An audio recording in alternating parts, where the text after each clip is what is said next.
E nós seguimos falando de economia, de política fiscal do governo federal, mas agora com um convidado, Gabriel Barros, economista da Rio Asset. Gabriel, bem-vindo, bom dia. Bom dia, Lívia, eu que agradeço pelo convite. Quero começar falando sobre essas falas aí de Haddad de ontem, confirmando que vai haver sim a reoneração dos impostos no preço do diesel, mas que não vai ter impacto, pelo menos no primeiro momento, para o bolso do consumidor por causa dos reajustes anunciados pela Petrobras, inclusive o que foi anunciado ontem. Só que nós mostramos agora há pouco uma reportagem dizendo que o petróleo no mercado internacional está fechando em alta diante dessas tensões internacionais. O que a gente pode esperar nesse cenário aí nos próximos meses, então?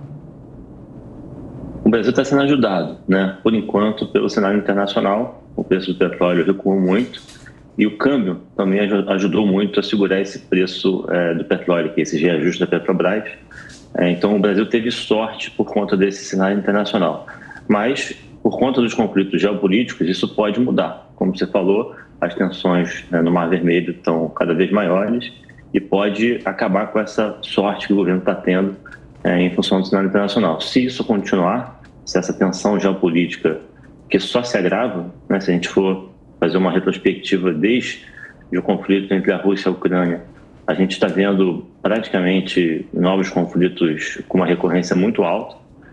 Então, em se confirmando essa escalada dos conflitos, das tensões, inclusive tem tensões também na África, a gente pode ter uma reversão desse movimento que nós vimos até agora de queda de preços dos combustíveis. Agora, Gabriel, deixa eu aproveitar a sua presença também para destacar uma outra fala do ministro da Fazenda, Fernando Haddad, que está aqui na nossa tela, inclusive, para quem está nos assistindo, não só ouvindo pelo rádio, que é a declaração do ministro dizendo que até quinta-feira vão sair as medidas alternativas à desoneração da folha de pagamentos, para compensar a desoneração. Que medidas será que são essas, Gabriel? O que é que o mercado está projetando, imaginando que vai sair da caneta do ministro da Fazenda? E será que elas vão ser suficientes para essa compensação? Então, tem uma expectativa de que o governo edite uma medida provisória alterando a desoneração da folha, cujo veto foi derrubado, né, pelo Congresso, para 17 setores, custa quase 20 bilhões de reais por ano. Então, há uma expectativa de que uma das medidas que o Haddad anuncie seja, de fato, uma nova MP reonerando alguns setores. A gente não sabe exatamente quais setores, mas deve ter uma redução desses 17 setores que hoje se beneficiam da desoneração, eles devem ser reduzidos. E aí isso deve entregar algum ganho de arrecadação para o governo. Uma outra medida, ainda no tema de combustíveis, que acho que talvez alguns analistas econômicos tenham esquecido, que é a CID. A CID ela continua zerada para todos os combustíveis, para a gasolina, para o etanol e para o diesel. O governo pode, eventualmente, retornar com a tributação da CID, e se ele fizer isso, a gente está falando de alguma coisa em torno de 7 a 10 bilhões de reais por ano. Então, assim, tem algumas medidas que o Haddad pode anunciar nessa direção. A repatriação de capitais é uma que foi especulada no passado recente, né, nos últimos meses, mas acabou não se materializando. Eu particularmente acredito que o potencial de arrecadação é baixo, mas pode ser uma medida também que faça parte aí desse cardápio, né, de novas medidas por parte do Haddad. Então, ainda que existam algumas novas medidas possíveis para que o governo arrecade, a gente continua muito carente de medidas pelo lado da despesa, né? Não tem absolutamente nada de corte de gastos ou de ganho de eficiência. Gabriel, vou chamar os nossos comentaristas para essa conversa também. Amanda, começando com você.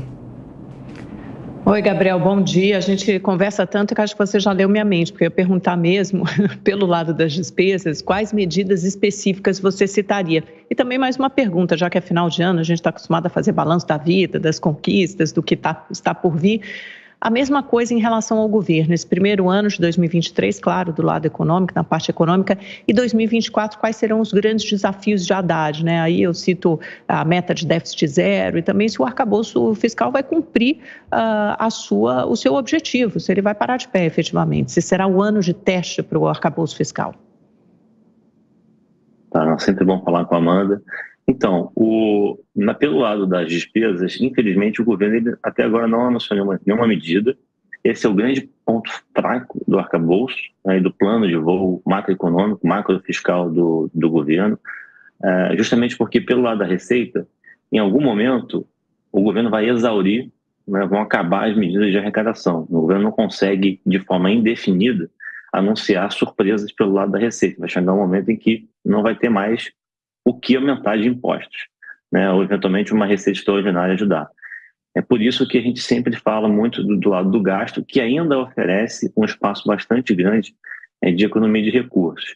Em 10 anos, a gente consegue economizar alguma coisa em torno de 700 bilhões de reais, se uma série de medidas forem adotadas. Eu vou citar só duas aqui que são mais maduras, parecem estar mais maduras na sociedade, no Congresso, na opinião pública, que é a reforma administrativa. Acho que praticamente todo mundo concorda que a estrutura de cargos e salários no país é muito ruim e precisa ser aprimorada, daí a ideia de fazer uma reforma administrativa, e também a fusão de políticas sociais, que é uma espécie de Bolsa Família 2.0.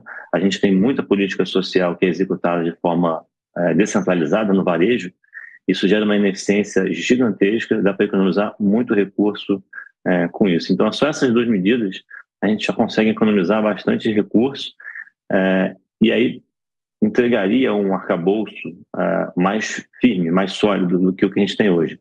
Eu tenho dito que o arcabouço ele não é sólido, não é crível, usando termos até que o Banco Central colocou na ata no passado recente, algumas reuniões atrás, para mostrar justamente isso. Enquanto o governo não anunciar, não adotar medidas pelo lado do gasto, ficar exclusivamente dependendo da receita, ele vai ter problema. A gente vai ter uma fragilidade do arcabouço.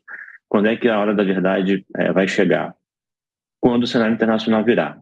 A gente está tendo sorte no cenário internacional, algumas pessoas não gostam que eu fale isso, mas o cenário internacional está ajudando o Brasil e isso está comprando tempo até que o arcabouço mostre a sua fragilidade. Quando o crescimento econômico fraquejar aqui no país, a gente vai ver de forma muito evidente as limitações do arcabouço, que depende 100% da arrecadação, né? Então, eu acho que em 24, se o cenário internacional mudar, se a gente tiver uma recessão nos Estados Unidos, pode ser a hora da verdade do arcabouço fiscal aqui, ou isso pode ser empurrado para 25 se a gente tiver um cenário para o ano que vem um pouco mais tranquilo, mais benigno. Do ponto de vista da meta de déficit, acho que ninguém acredita que a meta vai ser cumprida. A meta vai ser descumprida e alterada, o mercado espera que a meta seja alterada. Quando? Provavelmente em fevereiro ou março do ano que vem. E aí a questão toda é para quanto vai ser alterada a meta fiscal. Se vai ser para 0,5% do PIB ou se vai ser para 1% do PIB. Isso faz uma diferença bastante grande. Como tem restrições para o governo continuar anunciando novas medidas pelo lado da receita, enquanto a economia estiver performando bem, a meta de alguma coisa em torno de 0,5% parece factível. Mas se a arrecadação se frustrar, a gente vai caminhar para um déficit de 1% do PIB. E aí tem um ponto importante para a gente comentar, que é a composição do crescimento. Não basta só a gente olhar o número agregado do PIB para fazer o link com a arrecadação do governo. Porque a exportação líquida, a carga tributária sobre exportação é baixa e crescimento puxado pelo agro gera pouca receita para o governo. Então, a composição do crescimento é muito importante. Se essa composição do crescimento não ajudar o governo em 24, a gente vai ter problema para cumprir a meta. Gabriel, mais uma pergunta agora do Cristiano Beraldo. Vai lá, Beraldo. Bom dia, Gabriel. A gente viu o mundo imprimindo, dando a solução para a crise de 2008 através da impressão de dinheiro. E a inflação mundial que a gente vê tem, na minha ótica, pelo menos, tem muito a ver com isso. É preciso que a inflação reduza a capacidade de compra de tanto dinheiro que há nos países, Estados Unidos e Europa, sobretudo. Aqui no Brasil, nosso momento inflacionário me parece que é outro. E a contenção da inflação se dá muito em razão da falta de poder de compra do consumidor. A gente, afinal de contas, tem uma carga tributária que está crescendo, que está pressionando o consumo. Nós não temos uma situação de emprego e de renda confortável e o cenário, me parece, no Brasil, bastante desanimador nesse aspecto. A minha pergunta é o seguinte: você acredita que o Brasil está empobrecendo em relação ao mundo? A distância entre o Brasil e o mundo, ela está aumentando? Do ponto de vista de renda per capita, quando a gente olha o Brasil, compara com os outros países, a gente, no melhor cenário, está de lado, está parado. Não há uma melhoria, né, do poder de compra da renda per capita no Brasil, no relativo. A gente continua com uma renda relativa aos Estados Unidos de aproximadamente 1/3 da renda americana anual. E se comparado com os outros emergentes, a gente está de lado. É o que a gente chama de armadilha da renda média. O Brasil está na armadilha da renda média há muito tempo, não consegue sair dessa armadilha da renda média, enquanto outros emergentes estão superando essa armadilha da renda média. A China é um exemplo, mas a gente tem outros países emergentes que estão fazendo esse catch-up aí para a renda americana. Então, não dá para dizer, infelizmente, que o Brasil está saindo dessa armadilha. A gente continua nessa armadilha e uma das âncoras para que a gente continue com essa baixa renda per capita, quando comparada com a renda americana, que é sempre a referência, a gente depende justamente do fiscal. O fiscal é uma variável importante. O fiscal ele não é um fim em si mesmo, mas ele é um instrumento para que a gente chegue na renda alta.